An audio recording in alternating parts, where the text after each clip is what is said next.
Maihatid nawa siya sa kanyang talagang bayan at magkamit ng ligayang pamagpakailanman sa pamamagitan ni Jesucristo kasama ng Espiritu Santo magpasawalang hanggan. Amen. Magsiupo po ang lahat at makinig sa pagpapahayag ng salita ng Diyos. Ang salita ng Diyos mula sa aklat ni Job. Ang sagot ni Job, sana ang sinabi ko'y maidalang maisulat at ito ay magawang isang buong aklat at sa bato'y maiukit itong mga salita ko upang sa habang panahon'y mabasa ng mga tao. Alam ko hindi natutulog ang aming tagapagligtas na sa akin magtatanggol pagdating ng wakas. Pagkatapos na maluran itong aking buong balat, ang Diyos ko'y mamamalas kahit laman ay maagnas. Siya'y aking mamamasdan at mukhang makikita ng sariling mga mata, di ng sinong mga iba. Ang salita ng Diyos. Salamat sa Diyos. Panginoong aking mahal, panalangin ko'y pakinggan. Panginoong aking mahal, panalangin ko'y pakinggan. Dinggin mo, O Poon, ang aking dalangin. Dapat ka't matuwid, kaya ako'y dinggin. Itong iyong lingkod, huwag mo nang subukin. Batid mo ng lahat, kami ay salarin. Panginoong aking mahal, panalangin ko'y pakinggan. Araw na lumipas, aking nalulita at naalala ang iyong ginawa. Sa aking isipan, gumuhit na bigla. Ako'y dumalangin na taas ang kamay. Parang tuyong lupa ang diwa kong upa. Panginoong aking mahal, panalangin ko'y pakinggan. Nawala na lahat ang aking pag-asa, kaya naman po ako'y dinggin mo na. Ako ay umasa sa iyo nagtiwala, na kung umagay ipag-ubinita, yaong pag-ibig mo na lubhang nakila. Panginoong aking mahal, panalangin ko'y pakinggan. Ikaw ang Diyos, ako ay turuan, na aking masunod ang iyong kalooban. Ang Espiritu mo'y maging aking tanaw sa aking paglalakad sa ligtas na daan. Panginoong aking mahal, panalangin ko'y pakinggan. Magsitayo po ang lahat bilang paggana sa mabuting balita ng Panginoon. Alleluia, Alleluia. Mabubuhay kailanman ang manalig sa hirap na manunugos ng tanan. Alleluia, Alleluia. Sumainyo ang Panginoon. At sumainyo Ang mabuting balita ng Panginoon ayon kay San Juan. papuri sa iyo, Panginoon. Noong panahon iyon, sinabi ni Jesus sa kanyang mga alagad, "Huwag kayong mamalisa, manalig kayo sa Diyos at manalig din kayo sa akin. Sa bahay ng aking Ama ay maraming silid. Kung hindi gayon, sinabi ko na sana sa inyo, at naroon ako upang ipaghanda ko kayo ng makikirhan. Kapag naroon na ako at naipaghanda na kayo ng makikirhan, babalik ako at isasama kayo sa kinaroroonan ko at alam na ninyo ang daan patungo sa pupuntahan ko." Sinabi sa kanya ni Tomas, "Panginoon, hindi po namin alam kung saan kayo pupunta. Paano namin malalaman ang daan?" Sumagot si Jesus, "Ako ang daan, ang katotohanan at ang buhay. Walang makapupunta sa Ama kundi sa pamamagitan ko." Mga kapatid, ang mabuting balita ng ating Panginoon. Pinupuri ka namin, Panginoong Jesucristo, masiupo ang lahat at makinig sa homilia. Ang aming pong lubos na pakikiramay sa mga naiwan ng ating kapatid na si Maria Lourdes. Sabi po nila, ang buhay daw ng tao ay parang isang sugal. Minsan nananalo, kalimitan natatalo. Ang buhay daw po ng tao ay parang isang gulong. Minsan nasa ibabaw, minsan nasa ilalim. Ang buhay daw po ng tao ay parang isang lamong chess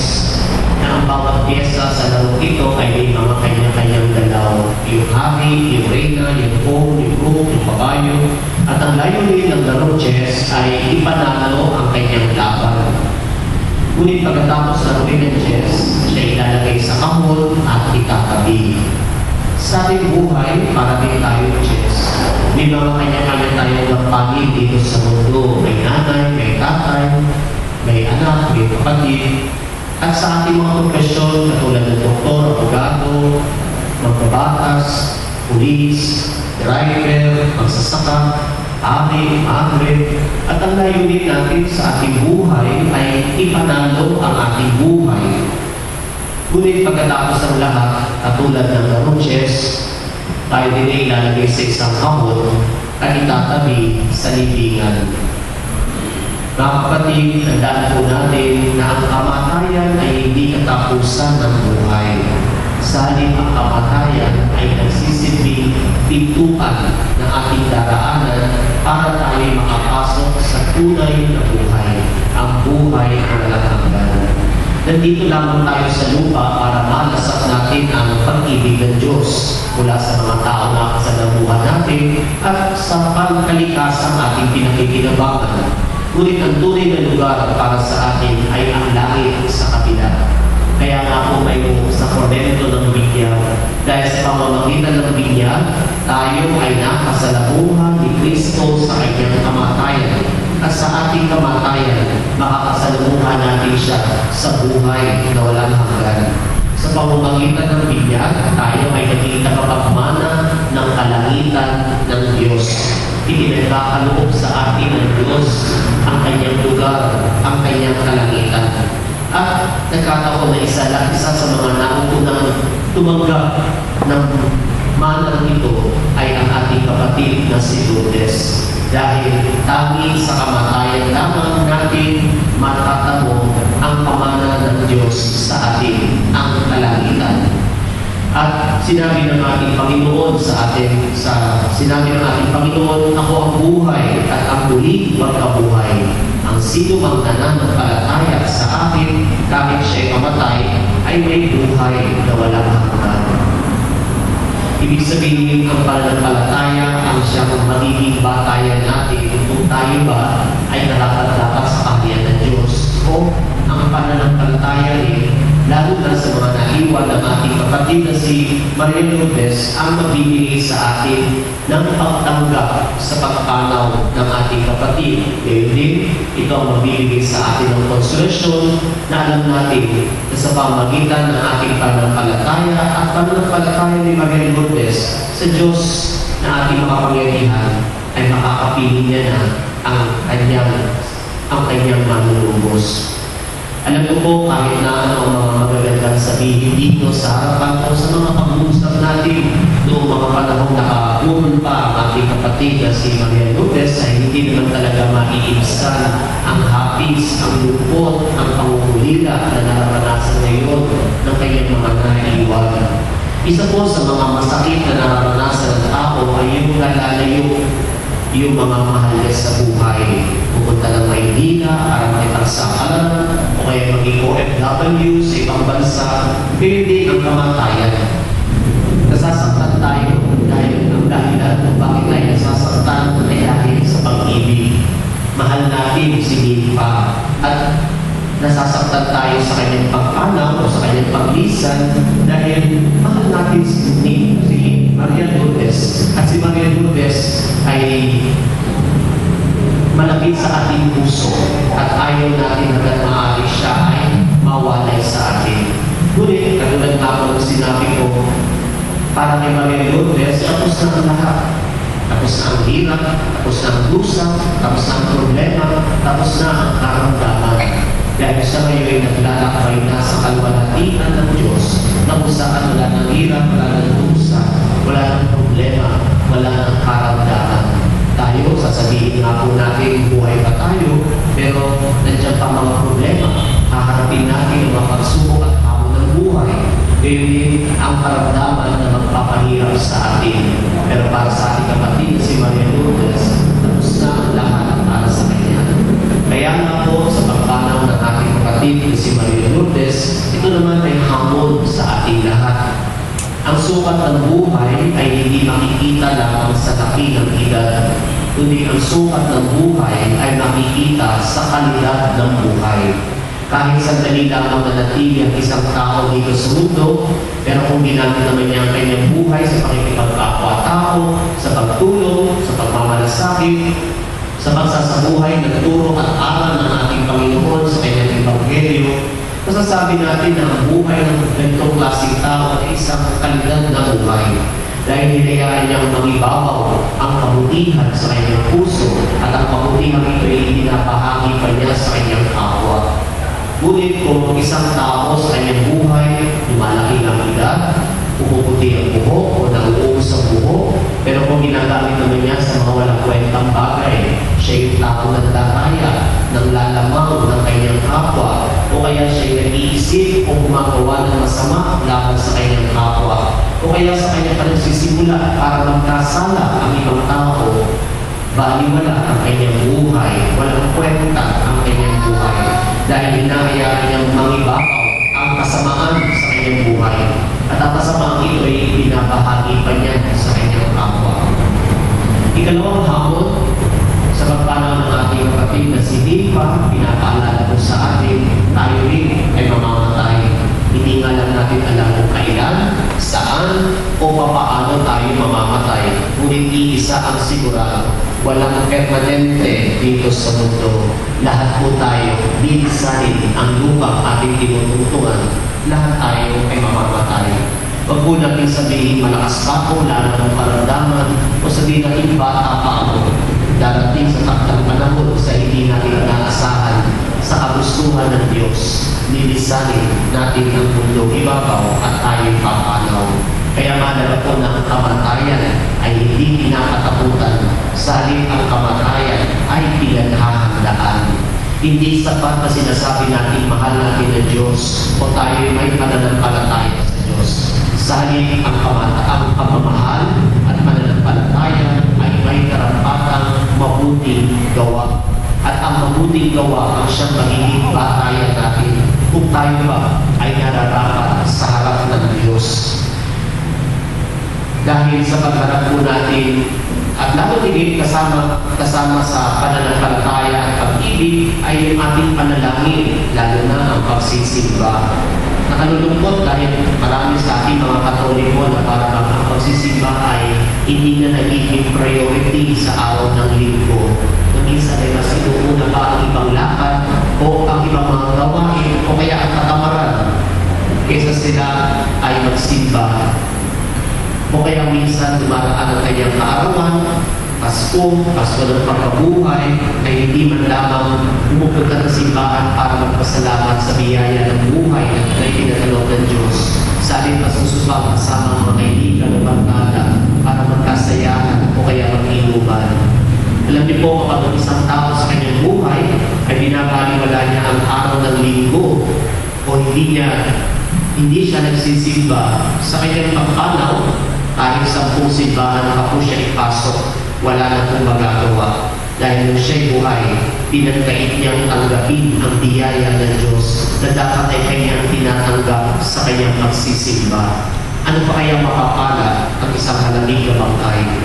Ngunit kung isang tao sa kanyang buhay, ginagawa niya ang banal, ang araw ng linggo, siya'y tao nagsisimba, siya'y tao nakikinig ng salita ng Diyos, tinatanggap ang banal na sakramento sa kanyang pagpanaw, kahit hindi na po siya ipasok sa simbahan, sapat na dahil nung siya'y buhay, tinanggap niya na ang biyaya ng Diyos sa kanyang pagsisimba. Kaya nga po, kapag tayo ay nakakasaksi ng isa sa mga mahal natin sa buhay o kaya ay kaibigan natin na naunang lumilisan sa atin, naway ito'y maging pagninilay natin sa ating kalooban. Ano kaya kung ako ang nasa loob ng kahuriyan? Ano ang ihaharap ko sa Diyos? Dahil sa pagharap po natin sa Diyos, isang katanungan lamang po ang sasabihin sa atin. Binigyan kita ng buhay, ano ang ginawa mo sa iyong buhay? Narinig natin sa huling bahagi na sinabi ng ating Panginoon sa ating Ebanghelyo, ako ang daan, ang katotohanan at ang buhay.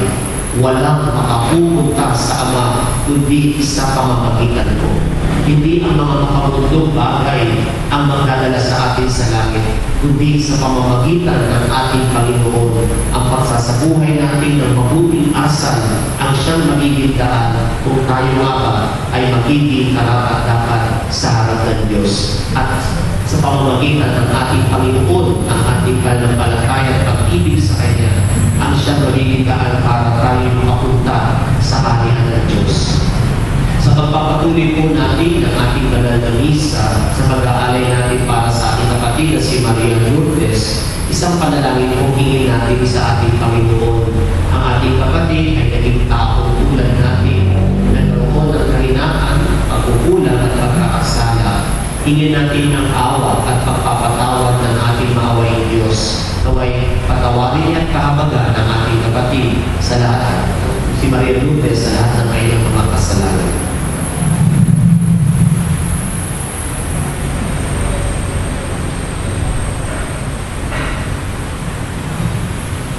Tatayin po ang lahat.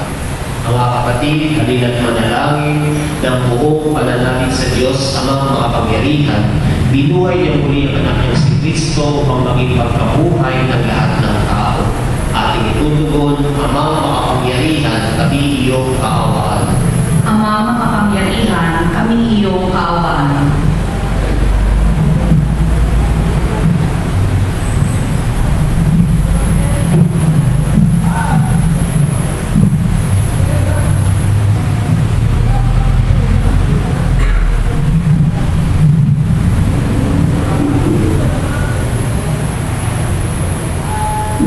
Noong inyagan ang ating kapatid na si Maria Lourdes, sa kanya ipinula ang ng buhay na walang hanggan.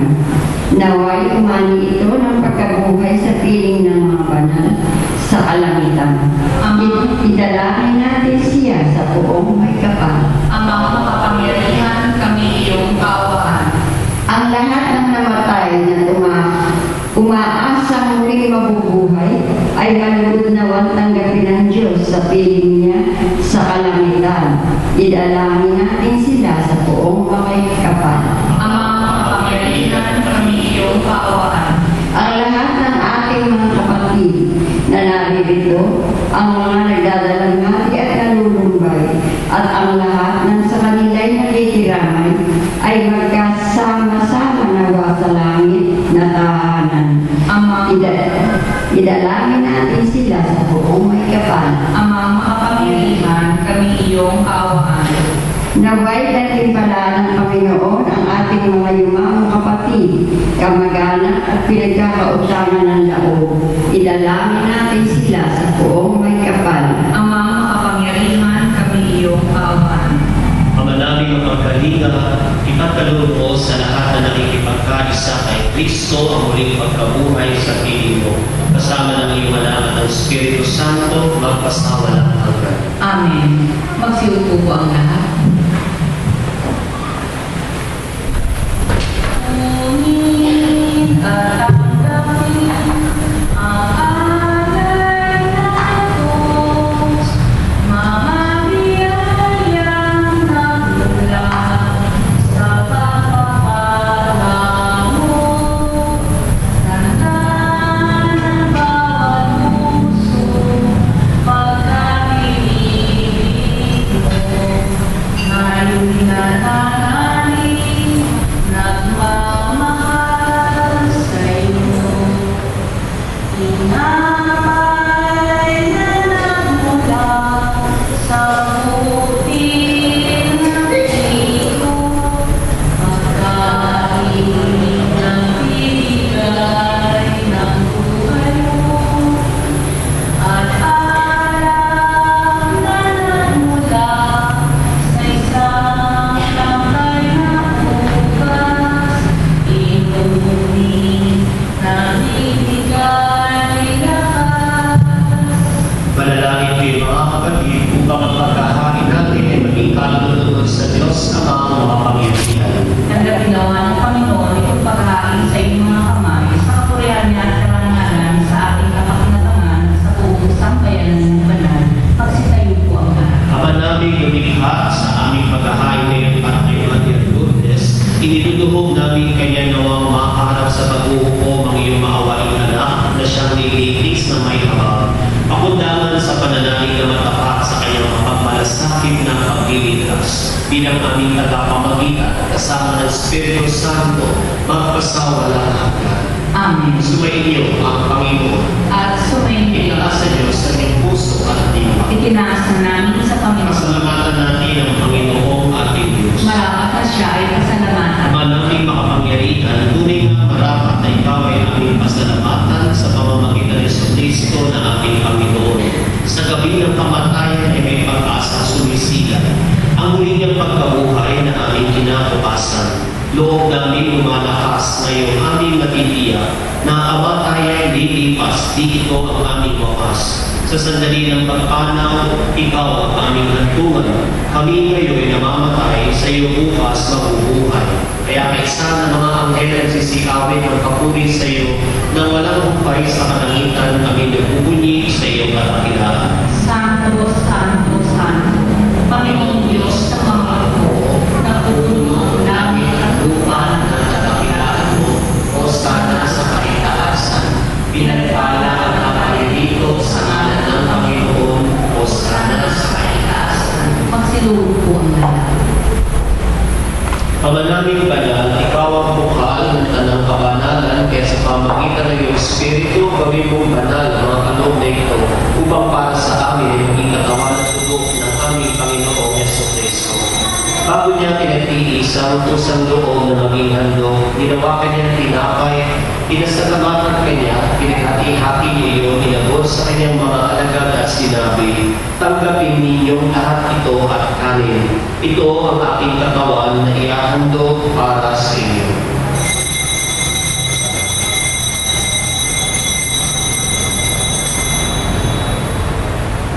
Gayon din naman, nung matapos ang hapunan, nang nawakan niya ang kalis, muli kanyang pinasalamatan. Inabot ang kalis sa kanyang mga alagad at sinabi, tanggapin ninyong lahat ito at inumin.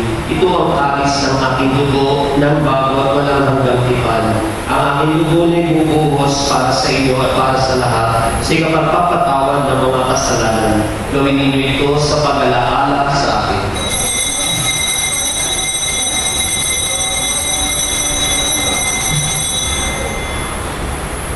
Magsitayo po ang lahat. Ang misteryo ng pananampalataya. Si Kristo ay namatay, si Kristo ay nabuhay, si Kristo ay babalik sa wakas ng panahon.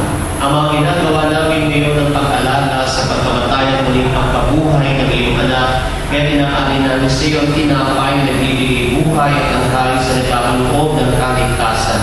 Kami nagpapasalamat dahil kami iyong minarapat at tumayo sa harap mo para maglingkod sa iyo. Isinasamo namin kaming magsasalo-salo sa katawan at dugo ni Kristo ay mapuklod sa pagkakaisa sa pamamagitan ng Espiritu Santo. Ama, nilapit mo iyong simbahang naganap sa buong daigdig. Kuskusin mo kami sa pag-ibig na isa ni Francisco na aming Papa, ni Sopronio na aming Obispo at ng Tanang Kaparian. Alalahanin mo si Maria Lourdes sa tinawag mo mula sa daigdig na ito. Noong siya'y binyagan, siya'y nakisa ni Kristo sa pagkamatay. Ngayon siya'y pumanaw, nawa'y makaisa siya ni Kristo sa pagkabuhay. Alalahanin mo rin ang mga kapatid naming nahimlay na may pag-asa sa muling mabubuhay. Ngayon din ang lahat ng mga pumanaw. Kaawaan mo sila at patuloyin sa iyong kaliwanagan. Kaawaan mo at kaming dapat at kaming lahat na makasalo sa iyong buhay na walang wakas. Kaisa ng mahal na Bebeng Maria na ina ng Diyos, ang kabiyak ng kanyang puso si San Jose, kaisa ng mga apostol at ng lahat ng mga banal na namuhay dito sa daigdig ng kalulugod sa iyo. May pagdiwang nawa namin ang pagpupurik sa ikarangal mo sa pamamagitan ng iyong anak na aming Panginoong Jesucristo. Sa pamamagitan ni Kristo, kasama niya at sa Kanya ang lahat ng parangal at papuri ay sa iyo, Diyos Amang makapangyarihan, kasama ng Espiritu Santo, magpasawalang hanggan. Amen. Sa tagubilin ng nagagaling na utos sa turo ni Jesus na Panginoon natin at Diyos ng pag-ibig natin ipahayag na may lakas mo tayo po lahat. Ama namin, sumasalangit ka, sambahin ang ngalan mo, mapasa amin ang kaharian mo. Sundin ang loob mo dito sa lupa para na sa langit. Bigyan mo kami ngayon ng aming kakanin sa araw-araw.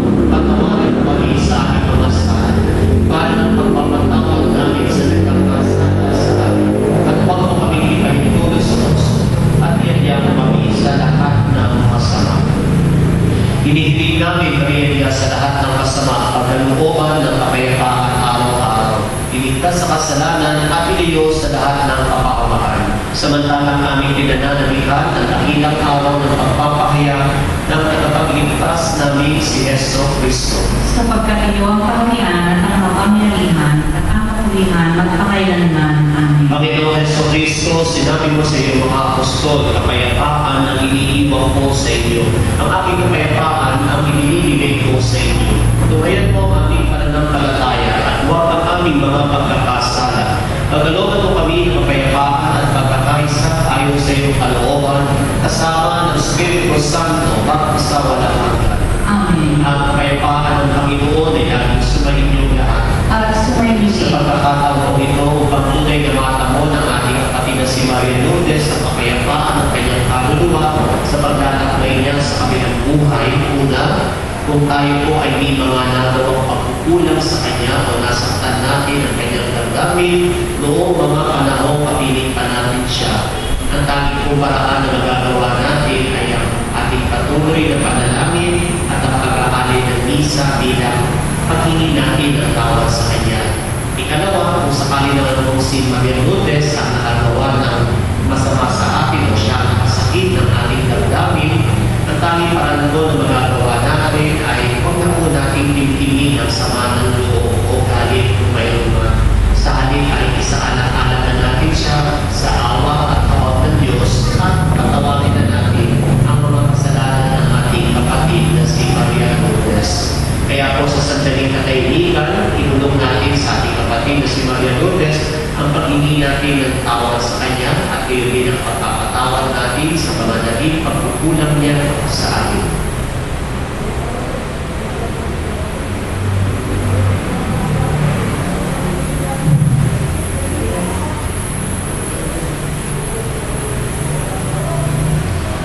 Sa ating lahat po, magbigayan at tinatid natin ang kapayapaan ni Kristo sa isa't isa. Kapayapaan po sa inyo.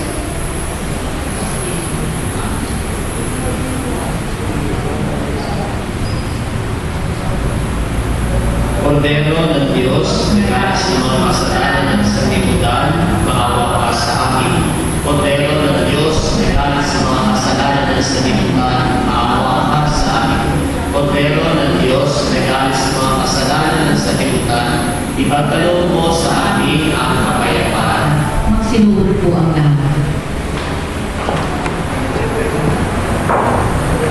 Mga kapatid, narito si Jesus. Siya ang buhay at ang muling pagkabuhay. Siya ang kordero ng Diyos na nagkakas sa mga kasalanan ng sanlibutan. Papalag tayong lahat ay nanyayahan sa kanyang piling. Panginoon, hindi ako dapat makatuloy sa iyo, ngunit isang salita mo lamang ay gagawin na ako.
Magsitayo po ang lahat.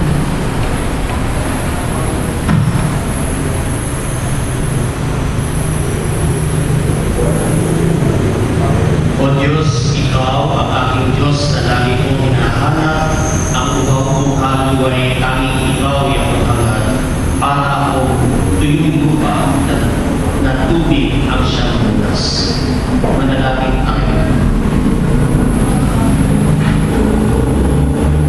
Ama namin magpagmahal, inilalang ng iyong anak sa amin ang mga pagsasama sa banal na piling. Ipagkaloob si Maria Lourdes ay makapakinabang sa hapag ni Kristo sa kanilang buhay sa pamamagitan na rin ng anak mong mahal kasama ng Espiritu Santo magpasawalang hanggan. Amen. Meron po ang pagsasalita at pasalamat mula sa pamilya.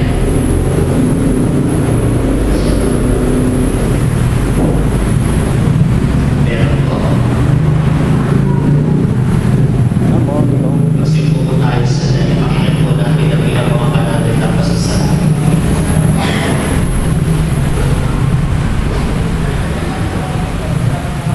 Sa lahat po natin nagpunta, sa ako ng mama ko, maraming salamat po.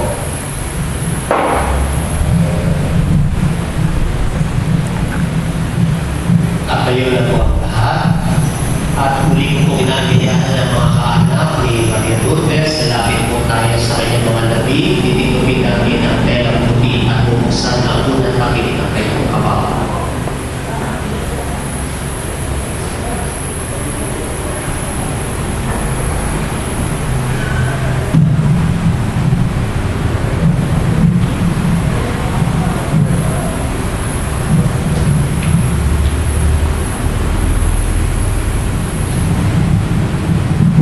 Lalapit po yung mga kaanak dito.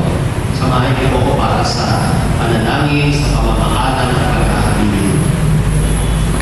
Mga kapatid, bago natin ihatid sa huling hantungan si Maria Lourdes, pagkukunan natin siya ng huling pamamahalan. Ipahayag natin ang ating pagmamahal sa Kanya. Tanggapin natin ang dalawa sa kalooban ng Kanyang pagpalang. At umasa tayo magkikita-kita muli sa piling ni Jesus. Doon ay wala ng dusa, kalungkutan at kamatayan. Kundi ang mamamayan ni Lubos sa ligaya at buhay na walang hanggan. Ang ating po itutubod, ang hiling namin pumanaw sa piling ng buong mahal. Ulitin natin. Ang hiling namin pumanaw sa piling ng buong mahal. Mga anghel, mga banal, lahat ng nasa kalangitan, halin kayo at samahan. Ang hiling namin pumanaw sa piling ng buong mahal. Si Kristo ang mag-aakay sa kanlungan ni Abraham upang doon ay humilay. Ang hiling namin pumanaw sa piling ng buong mahal. Sa ilaw na walang hanggan, kapayapaan kailan may pagkamitin ng may kapal.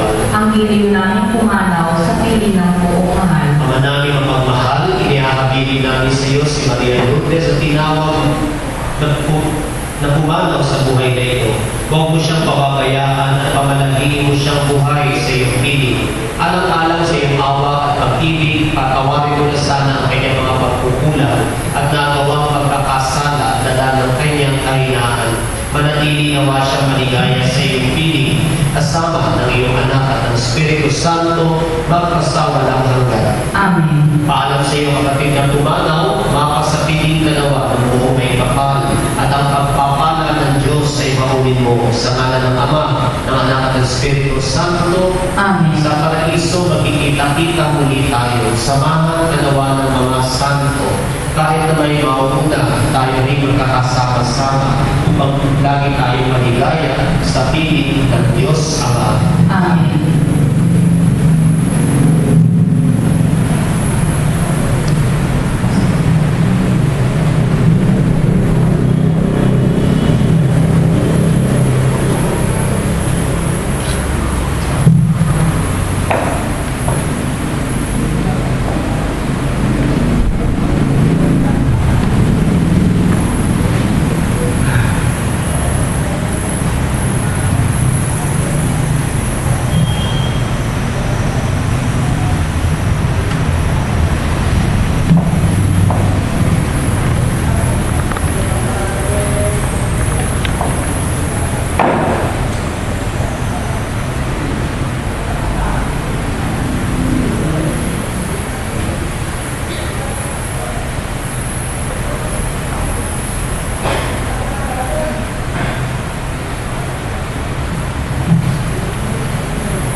pa po makasilay sa mga nabi ng ating kapatid na si Maria Lourdes. Ito na po ang pagkakataon natin na bago natin siya dalhin sa kanyang libingan. Mula po sa Carmen Pastoral Housing na Pabini, kami po ilubos na itinanong sa mga naiwan ng ating kapatid na si Maria Lourdes.